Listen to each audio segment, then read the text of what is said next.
एक तरफ से असेंबली में एक नेता है, असेंबली में बुबागरा का नाम लेता है। चलो थैंक यू, हम भाई एटलीस्ट 70 साल में पहला बार बुबागरा का नाम असेंबली में आया, तो वो क्या बोल रहा है वो लीडर, बुबागरा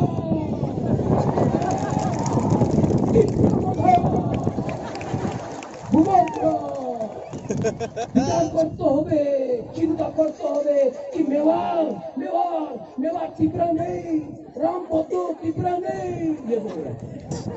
अरे हमने कब बोला कि रामपद्दो टिपरा नहीं है? हमने कभी बोला? हमने कब बोला कि अपना मेवाड़ टिपरा नहीं है? हमने तो नहीं बोला। विचार करते होवे, असल में विचार करते होवे, क्योंकि नेक्स्ट इलेक्शने अपनी जीतते पारबेन ना।